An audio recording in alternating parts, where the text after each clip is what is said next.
Bom dia a todos. A gente, quando conversou uns meses atrás, pensando o título desse Grand Round, nos surgiu essa ideia exatamente baseado na constatação de que a gente está lidando com uma doença, enfim, de caráter epidêmico, e que na literatura vem uma produção crescente a respeito desse conjunto enorme de problemas que o professor Renato elencou, com muitas soluções e sugestões apresentadas, às vezes de forma adequada, às vezes de forma inadequada. E esse ano de 2007 viu algumas polêmicas muito acaloradas surgirem, e agora recentemente na literatura nós vamos passar por alguma dessas polêmicas. E na verdade o que a gente vê nesses últimos 30 anos em que esse debate sobre resistência insulínica e síndrome metabólica vem acontecendo é que soluções vêm sendo sucessivamente apresentadas, mas a implementação de soluções ainda é muito tímida, e a gente vê que a doença continua aumentando de incidência, e o problema agora está se tornando globalizado. A globalização da cultura provavelmente leva à globalização da doença também, e a gente hoje já fala numa pandemia, né, uma epidemia mundial. Muito bem. Quando se começou a falar em síndrome metabólica, a primeira vez se viu que algumas pessoas tinham então um conjunto de alterações, mais frequentemente diabetes tipo 2, obesidade e hipertensão associados. Nesses indivíduos, essas coisas apareciam de forma mais frequente do que seria esperado pela prevalência de cada um desses problemas na comunidade em geral. Claro que à medida que os anos passaram e o conhecimento científico foi acumulando, a gente então aprendeu que o mecanismo básico, comum que existia por trás dessas doenças era a resistência insulínica e o seu acompanhante sérico, digamos, que é a hiperinsulinemia. E aí se encontraram então várias outras situações que, vamos dizer, fazem parte de uma constelação de doenças crônicas que orbita em torno desse binômio aí de resistência insulínica e hiperinsulinemia. E mais recentemente, interessantemente, lá na origem da questão, assim, quando começou a se explorar esse problema há 40 anos atrás, e mais recentemente se viu que existe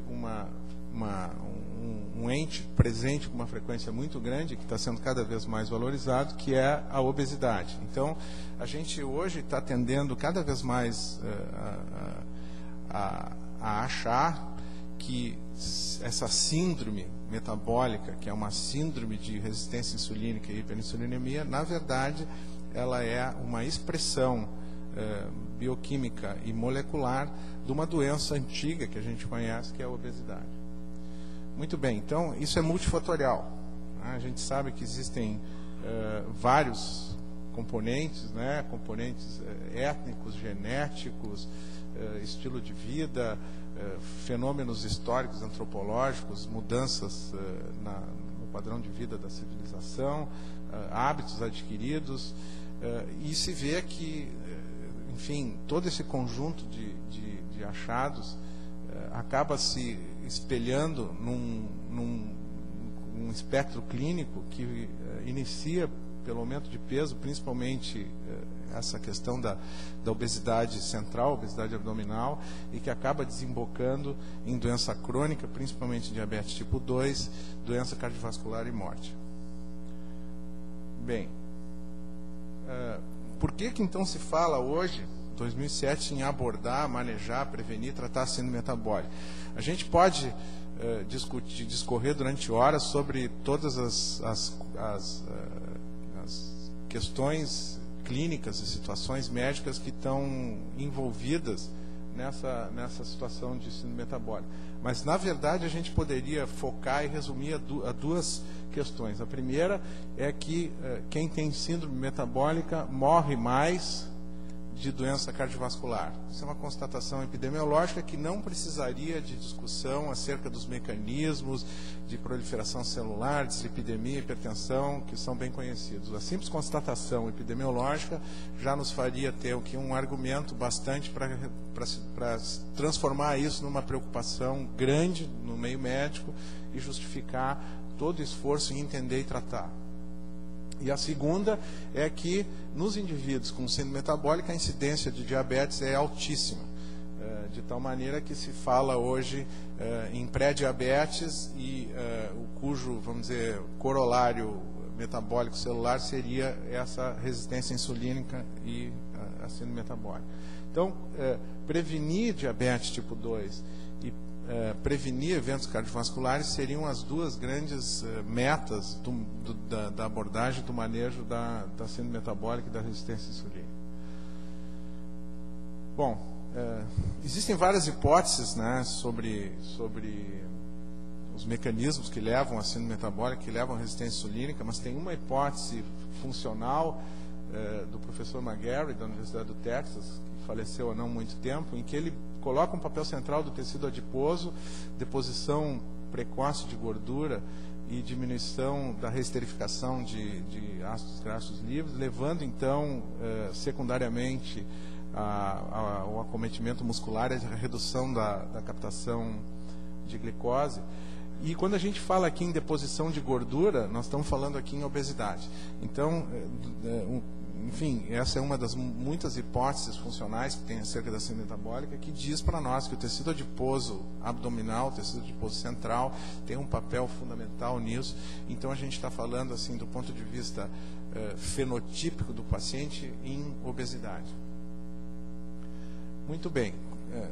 De forma mais simplificada, o diagnóstico de síndrome metabólica é feito de acordo com as recomendações da International Diabetes Federation, baseado na presença de obesidade central, ou seja, o tamanho da circunferência abdominal do indivíduo, e há valores específicos para cada etnia, associado a pelo menos 2 achados adicionais que estão nessa listinha aqui. Então, hipertrigliceridemia ou colesterol HDL baixo, ou aumento da pressão sistólica ou diastólica, ou qualquer diagnóstico de hipertensão, ou então uma alteração na glicemia de jejum, que pode ser diabetes tipo 2 ou uma glicemia de jejum anormal.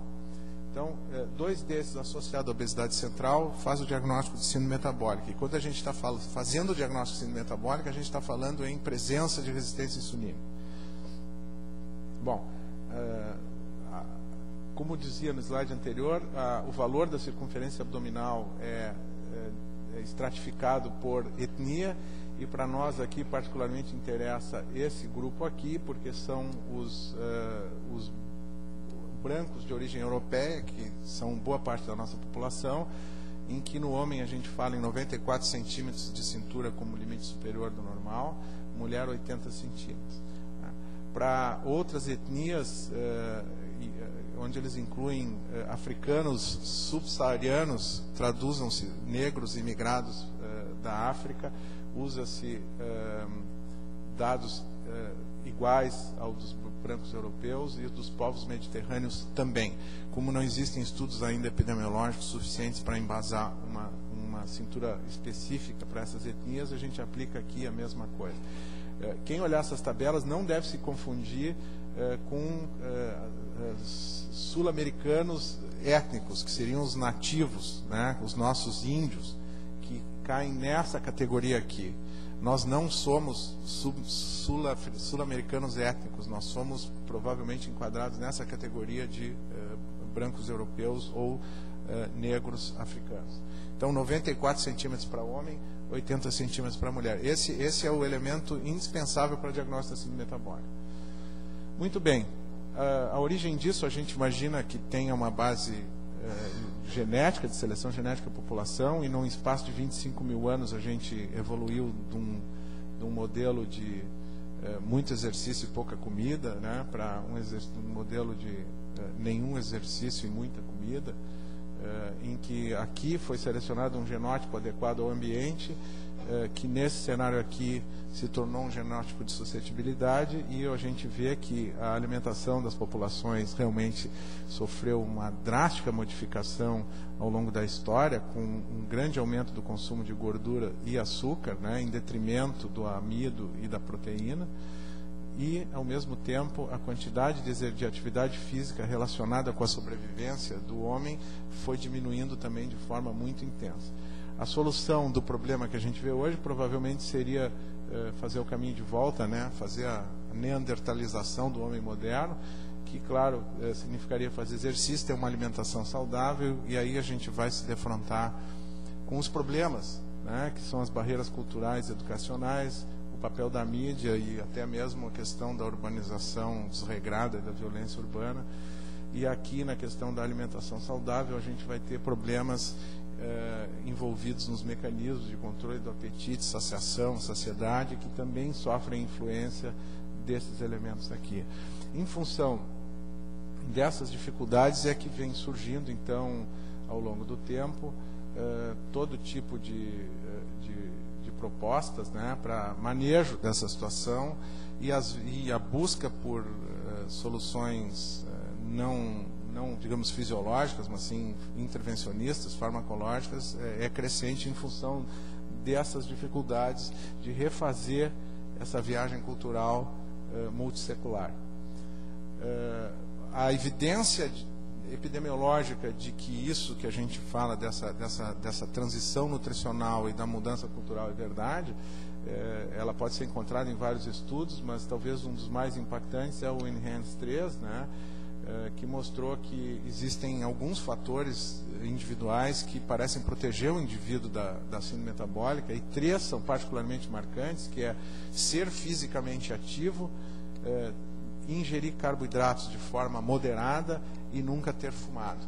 E a associação desses 3 fatores protetores reduz muito o risco, e isso é particularmente marcante em indivíduos com peso saudável.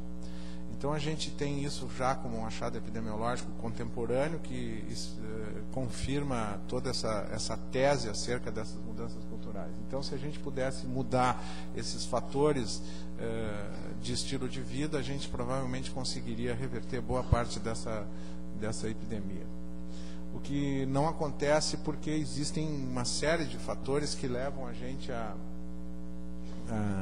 levam a nossa sociedade a não conseguir fazer. Enfim, apesar de tudo que se fala sobre modelos estéticos, sobre o impacto da obesidade na saúde das pessoas e o que está acontecendo com a nossa sociedade, a gente vê que, na verdade, a cultura, a mídia, enfim, toda a informação que existe, ela faz uma coisa um pouco esquizofrenizada, porque diz para as pessoas que todo mundo tem que ser magro, bonito, a obesidade mata, mas, ao mesmo tempo, induz as pessoas ao consumo de alimentos, enfim, não saudáveis, e o consumo também de estilos de vida, de produtos que fazem a gente ficar cada vez mais sedentário, né, como automação residencial, automação de veículos, meios de transporte, etc.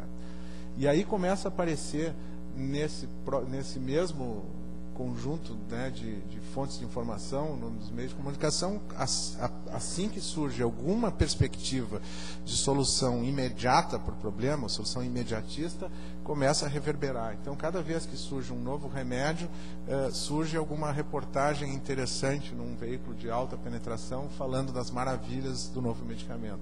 O que a história nos mostra? A história nos mostra que cada um deles, aqui a dextroamphetamina, aqui o orlistat, aqui a sibutramina, e agora aqui mesmo o rimonabant. Cada vez que surge um desses na mídia, apregoado como uma nova panaceia, em seguida a gente começa a ver na literatura médica que a coisa não é bem assim, que existem benefícios, mas também não são uma solução, e que muitas vezes se acompanham de problemas. Então a gente vive nesse universo de dilema. Mas a nossa sociedade quer soluções rápidas, e precisa disso. E nós, como profissionais de saúde, também precisamos responder a essa demanda. E aí, claro, vão surgindo as questões relativas a soluções farmacológicas para o problema. Bom, tudo que envolve tratamento de doença crônica, e isso a gente, como médico, tem que ter claro, todos os estudos que envolvem doença crônica e intervenção em doença crônica têm limitações metodológicas. E para todas as doenças crônicas existem as mesmas limitações, que os efeitos do tratamento são modestos, então estudos têm que ter amostras grandes. Hoje a gente exige amostras de centenas de pacientes num estudo para ele poder ter algum impacto. O poder de acessar interações qualitativas, que envolve a aderência do paciente e interações não previstas, é pequeno nesses estudos. Surgem frequentemente consequências não intencionais, não planejadas. É difícil predizer interações de um novo produto com produtos e alimentos já presentes na vida do paciente. Os desfechos de curto prazo e de longo prazo podem ser muito diferentes, e a maioria dos estudos trata de desfecho de curto prazo, e ainda existem questões referentes à classe do fármaco que a gente está estudando. E quando a gente foca em obesidade, ainda existem outras dificuldades adicionais que a gente tem que levar em consideração nos estudos, né? É muito difícil fazer o mascaramento, né? Aquela questão de fazer o estudo duplo cego é muito difícil em obesidade, porque se o tratamento que a gente está propondo funcionar, o paciente vai emagrecer visivelmente versus o outro tratamento em que ele não emagrece. O grupo controle é muito complexo, porque a doença é complexa, então os pacientes são difíceis, né? Há muitas perdas. Se o paciente não perde peso como ele sonhava, digamos assim, de acordo com a sua expectativa, ele perde incentivo e por isso também cai fora. Há contaminação de co-intervenções. As co-intervenções são frequentes e às vezes elas não vêm do meio médico, elas vêm da comunidade. Alguém sugere tomar um novo chá ou fazer um novo tipo de exercício quando o paciente está no meio de um trial. O uso off-label está cada vez mais comum e existem... E às vezes ele permeia grupo controle, às vezes ele permeia uma população que não está sendo estudada, e isso dificulta avaliar a eficácia de um novo tratamento, e sempre a generalização dos resultados vai ser difícil. Então, tendo esse cenário em mente, a gente tem que olhar para o que existe hoje em termos de tratamento e o impacto que isso tem na saúde dos nossos pacientes. Muito bem. Então, se a gente fala em resistência insulínica, tendo como uma das metas a prevenção do diabetes tipo 2, a gente tem que olhar para os estudos que fizeram isso. O estudo provavelmente mais impactante foi o Diabetes Prevention Program, foi publicado em 2002, que comparou, na verdade, aqui mostra foram 4 intervenções: uma mudança intensiva de estilo de vida, tratamento com metformina, tratamento com placebo, e eu mostro daqui a pouquinho também tratamento com uma glitazona, que foi a troglitazona, que saiu do mercado. Muito bem, o que se mostrou aqui? Os pacientes com a intervenção intensiva em estilo de vida aumentaram bastante a atividade física, perderam peso, mais do que se viu, claro, na metformina e no placebo, e a perda de peso da metformina foi intermediária entre mudança de estilo de vida e placebo. O resultado disso foi que o grupo com mudança de estilo de vida teve uma redução na incidência de diabetes tipo 2, em segundo lugar metformina, em terceiro lugar placebo. O que aconteceu na mudança de estilo de vida foi um programa específico de atividade física, bem coordenado e bem acompanhado, com estímulo continuado para o paciente, redução do valor calórico da dieta entre 500 e 1.000 calorias por dia e redução do total de gorduras para 25%. No grupo da metformina, se viu que o efeito foi menor que a mudança de estilo de vida, até porque aqui a proposta de abordagem não farmacológica para o paciente foi convencional, ou seja, assim, foi aquela orientação usual que o médico dá para o seu paciente, aconselhamento sobre alimentação e algum estímulo para atividade física, mas não sistemático como aqui. O objetivo desse estudo não era ver se aconselhar bem ou mal é bom para o paciente, mas sim ver se uma intervenção intensiva no estilo de vida era capaz de mudar a progressão para diabetes tipo 2, e isso realmente se confirmou e de forma bastante significativa. Bom, nesse mesmo estudo, esse estudo aqui correu por 4 anos. Tá? No primeiro ano do estudo, houve um braço que usou uma glitazona, que era a troglitazona, que foi interrompido porque a troglitazona é uma droga que causou algumas mortes no mundo, 6 na verdade no mundo, e foi retirada do mercado rapidamente, então esse estudo não foi adiante. Bom, o braço da troglitazona, que é as glitazonas são uma família de drogas capazes de modular a resistência insulínica por mecanismos, elas interagem com receptores PPAR-gama, induzem uma expressão maior de transportadores de glicose, e isso reduz a resistência insulínica. Então, o que aconteceu nos pacientes que chegaram a usar? Se viu que eles não perderam peso, como seria de esperar em termos de farmacoterapia, mas certamente não perderam nem peso comparado com mudança de estilo de vida, que foi onde houve a maior diferença. Não mudou muito a cintura abdominal desses pacientes, e talvez até tenha aumentado, e vocês vejam que esses pacientes já eram obesos, todos, né? Todos os pacientes nesse estudo. A glicemia dos pacientes baixou, e ela baixou mais do que nos grupos que sofreu a intervenção do estilo de vida, embora não tenha sido tão significativa essa diferença, e a glicemia no teste de tolerância à glicose baixou tanto quanto a intervenção sobre o estilo de vida. Esse estudo foi muito curto até para ser, na época, publicado, ele só foi publicado 3 anos depois, mas, na verdade, ele despertou uma curiosidade sobre o potencial papel das glitazonas no tratamento da resistência insulínica nos pacientes que estão ainda na fase de síndrome metabólica sem diabetes e para ver prevenção do diabetes do tipo 2. Bom, aqui é uma repetição do slide anterior. Então, hoje a gente tem 2 glitazonas no mercado, e as 2 foram estudadas com finalidades diversas. Então, a pioglitazona foi estudada no tratamento do diabetes tipo 2, num estudo chamado ProActive, foi publicado, mostrando que os indivíduos tratados com essa droga, eles reduziam a sua hemoglobina glicada de forma mais significativa do que os indivíduos não tratados com a droga. Esse estudo não avaliou a resistência insulínica, e o objetivo dele, na verdade, o desfecho era o efeito da terapia com essa glitazona na obtenção de metas glicêmicas mais aceitáveis em pacientes com diabetes tipo 2 já tratados com outros esquemas terapêuticos. Bom, foram então desenhados mais 2 estudos, e o estudo DREAM, que veio em seguida, que foi publicado no ano passado, foi um estudo com a outra glitazona, que é a rosiglitazona, em pacientes de risco, ou seja, pacientes obesos com síndrome metabólica, ou seja, pré-diabetes, e se viu que ao longo de 4 a 5 anos de acompanhamento, a incidência de diabetes tipo 2 nos indivíduos tratados foi significativamente menor do que nos indivíduos que receberam placebo. Aqui se faz uma crítica que as intervenções não farmacológicas nesse estudo elas foram muito frouxas, elas não foram tão sistemáticas quanto no DPP, e não foi feita a comparação com a droga de referência, que já então era a metformina, tendo em vista os resultados dos estudos anteriores, principalmente do KPDS e do próprio DPP. Mas, enfim, como um estudo inicial avaliando a eficácia da droga, ela se mostrou eficaz para essa finalidade.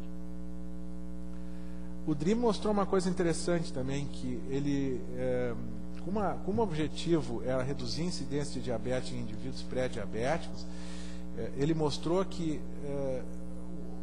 mesmo com um peso crescente, a rosiglitazona conseguiu reduzir a incidência de diabetes em qualquer categoria de peso dos pacientes, e mesmo naqueles pacientes que ao longo do estudo ganharam algum peso. O que mostra que esse tipo de droga pode ser, sugere pelo menos que esse tipo de droga possa ser capaz de quebrar essa relação entre obesidade crescente e risco de diabetes. Então, uma intervenção farmacológica potencialmente modificadora da história natural.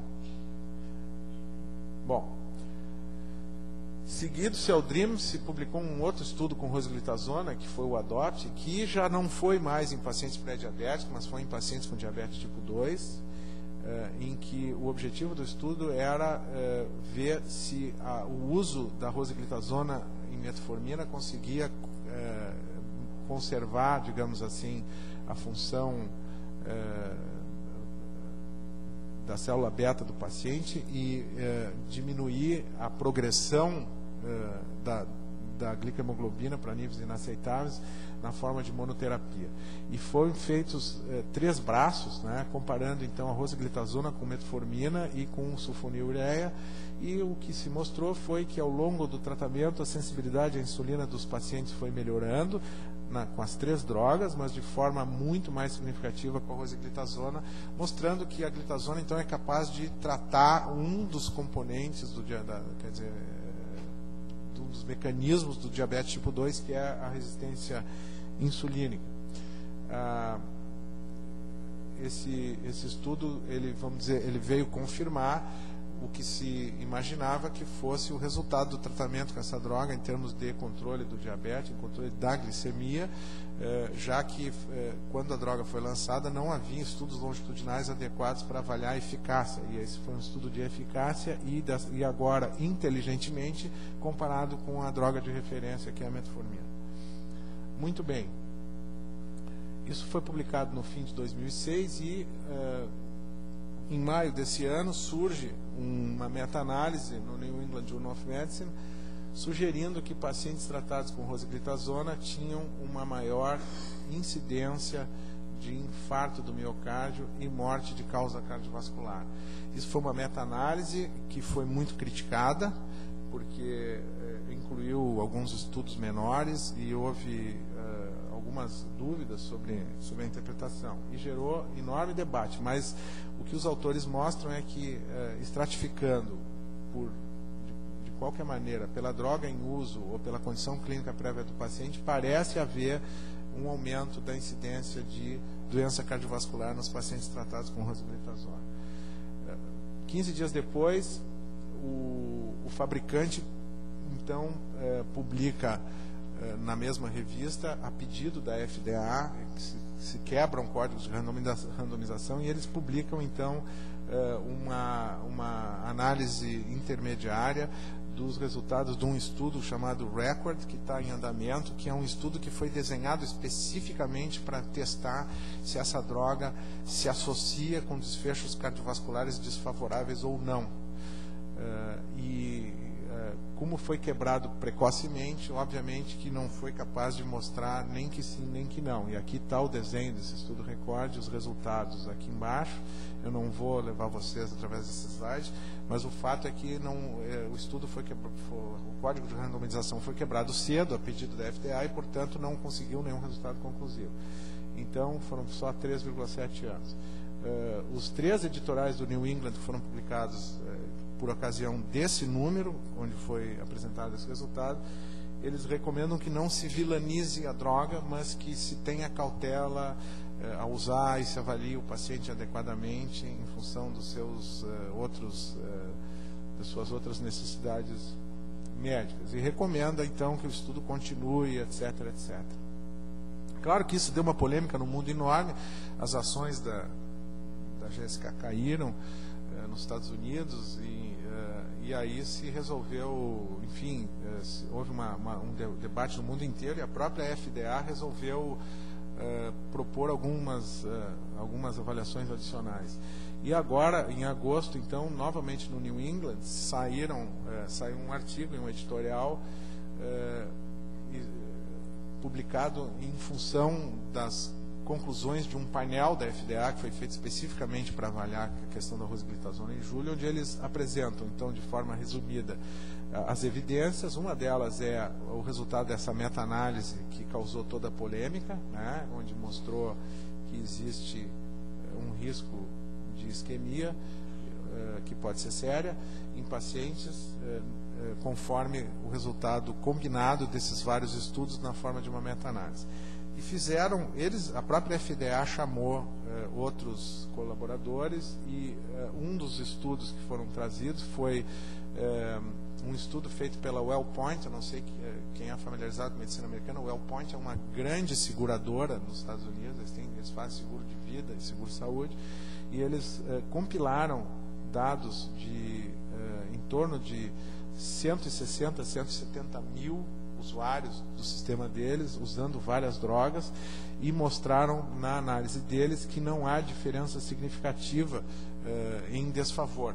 Claro que esse estudo é um estudo sem metodologia científica apropriada, é um estudo estatístico de uma seguradora, né, que não foi desenhado para isso, mas em função dessa constatação, a FDA então tomou a seguinte posição: não se requer a retirada da droga, a droga continua no mercado, as indicações seguem sendo as mesmas, ou seja, tratamento do diabetes do tipo 2, mas recomenda-se que esforços educacionais sejam instituídos imediatamente. Quando eles dizem esforços educacionais, eles estão dizendo que se alerte o meio médico para o uso criterioso da medicação. Também foi recomendado uma mudança da bula e uma rotulagem das caixas do remédio, alertando de que essa droga deve ser cuidadosamente monitorada pelo médico para o seu uso. Os pacientes com os quais se requer mais cuidados atualmente, a recomendação oficial agora é que se seja mais criterioso ainda no uso em paciente com qualquer grau de insuficiência cardíaca e se preste muita atenção nos indivíduos usando insulina ou nitratos, que parecem ser os pacientes de maior risco de eventos cardiovasculares, baseado nas poucas evidências que estão disponíveis. Então a gente continua tendo à disposição a medicação. A Anvisa ainda não se posicionou oficialmente, mas provavelmente vai seguir a mesma linha, e ela deve ser usada com cuidado dos nossos pacientes, e eu acho que os cuidados recomendados não são muito diferentes daquilo que a gente já tinha como cuidados antes de haver toda essa polêmica em cima da medicação. Muito bem, quando a gente fala, então, quando a gente vinha falando de síndrome metabólica, atuar no mecanismo de síndrome metabólica, e a gente se dá conta que a obesidade é um marcador fenotípico mais importante, a gente tem que tratar a obesidade dos pacientes, e os estudos que abordam fármacos anti-obesidade mostram que se o paciente perde peso, diminui a incidência de diabetes tipo 2. Esse aqui é um estudo Shendos, é um estudo usando orlistat em indivíduos pré-diabéticos, e se vê que os indivíduos tratados com orlistat aqui têm uma redução importante do risco de diabetes tipo 2 ao longo de 4 anos de tratamento. Só que, claro, o efeito não é independente da perda de peso. Então, assim, o que traz o benefício é a perda de peso, não a droga. A mesma coisa pode se dizer da sibutramina, né? A sibutramina tem vários estudos, inclusive bastante recentes, em 2005, mostrando que os indivíduos tratados com sibutramina são capazes de emagrecer, mas que se a gente agregar à sibutramina medidas como terapia breve e mudança de estilo de vida, né? Ou seja, de forma combinada, o resultado é muito mais impactante em termos de peso, e que isso vai se acompanhar, então, de redução da resistência insulínica. Novamente, o efeito é da perda de peso e não a presença da droga. A perda de peso é que conta. Se a droga ajudar o paciente a perder peso, ótimo. A droga mais recente que foi avaliada é o Rimonabanto, né? O Rimonaban, que mostrou em pacientes tratados com a dose de 20 miligramas uma mudança favorável no perfil lipídico, aumento de HDL, redução de triglicerídeos, uma certa diminuição na insulinemia, e isso sempre em paralelo à perda de peso e redução da circunferência abdominal. A imprensa leiga valorizou muito essa questão da redução da circunferência abdominal, mas como vocês podem ver aqui, ela é absolutamente paralela à perda ponderal do paciente. O paciente perde peso e a circunferência abdominal diminui. Seria difícil de esperar que fosse diferente disso. Por que disso? Eu não sei ainda por que na imprensa leiga isso foi tão valorizado, mas a gente pode imaginar por quê, né, já que já se incorporou a cultura geral que circunferência abdominal grande é o problema e não os quilos da balança, mas na verdade são reflexos da mesma coisa, tá? Drogas um pouco mais antigas, como por exemplo a acarbose, mostram uma coisa muito interessante, que indivíduos indivíduos com pré-diabetes, com tolerância diminuída à glicose, o tratamento com a carbose é capaz de reduzir o risco de doença cardiovascular e hipertensão ao longo de alguns meses de tratamento. E em alguns países hoje a carbose é a única droga que é autorizada para uso em bula no tratamento de indivíduos que ainda não são diabéticos, com o intuito de prevenir doença cardiovascular e hipertensão arterial. As drogas mais recentes para tratamento do diabetes são dessa nova família dos incretinomiméticos, né? A gente sabe que existem várias incretinas, que são, na verdade, peptídeos e hormônios intestinais, que fazem essa conexão neuroendócrina, e que, entre muitos efeitos, elas têm um efeito no sistema nervoso central, ajudando no controle da saciedade e potencialmente ajudando na redução do peso. Existem várias maneiras de usar esse mecanismo, né, das incretinas, e uma delas foi a criação de um análogo do GLP-1, que é a exenatida, que eu queria que vocês olhassem esse gráfico aqui de baixo. Na verdade, os pacientes tratados com essa medicação que é injetável, eles vão perder mais peso do que os indivíduos tratados com um placebo, e isso se acompanha de uma melhor resposta da insulinemia pós-prandial em pacientes aqui já com diabetes, uma redução progressiva da glicemia e redução dos níveis de glucagon. Então, esse efeito sobre o peso é que talvez tenha um papel ainda não estudado na questão da modulação da resistência insulínica nesses pacientes. Em resumo, a gente sabe que intervenções não farmacológicas, aqui já estão os 3 grandes estudos, o DPP, esse que a gente explorou um pouquinho mais daqui, intervenções não farmacológicas são capazes de reduzir o risco de desenvolver diabetes em até 58%. Isso talvez seja equivalente ao que são capazes de fazer as glitazonas em termos de incidência de diabetes nos pacientes com maior resistência insulínica, e é superior a qualquer outra droga ou combinação de drogas que foi tentada até agora. A vantagem óbvia da mudança de estilo de vida é que a gente está atuando talvez naquele mecanismo mais básico da doença, com um custo relativamente menor, com efeitos colaterais, para não dizer ausentes, toleráveis. Aqui a gente vai incorrer, então, glitazona, a gente está incorrendo no ainda desconhecido, a gente não sabe exatamente o impacto que isso tem na saúde global das pessoas, na questão dos efeitos colaterais e também na questão de custos que não são pequenos. E as drogas que estão aqui, essas outras todas, inclusive a metformina, que é a droga de referência no diabetes, isso aqui ainda está em discussão. É polêmico a gente se propor a usar medicações para reduzir resistência insulínica, até porque a eficácia desses tratamentos farmacológicos se mostrou muito menor do que a eficácia de propostas de mudança sistemática de estilo de vida.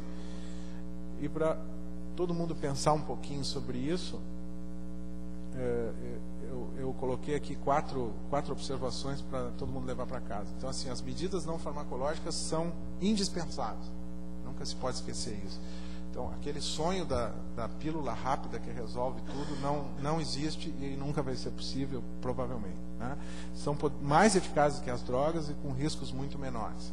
Segundo lugar, nenhuma droga hoje no Brasil tem seu uso liberado para prevenção do diabetes ou tratamento da síndrome metabólica em si. Nós temos drogas para uso no tratamento da obesidade e nós temos drogas para uso no tratamento do diabetes, mas não para tratamento da síndrome metabólica.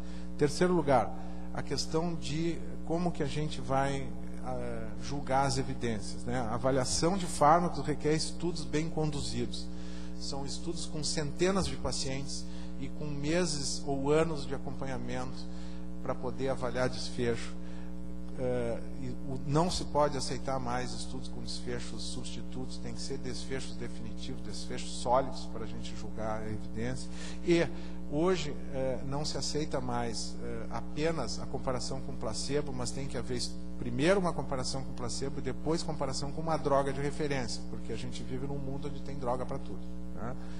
E isso aqui talvez seja o mais importante de tudo, principalmente para os estudantes que estão na audiência. A gente tem que aprender a ler nas entrelinhas, a gente tem que aprender a ler artigo científico e julgar as evidências com base na qualidade do que é oferecido, porque só aí a gente vai poder fazer juízo do que está lendo.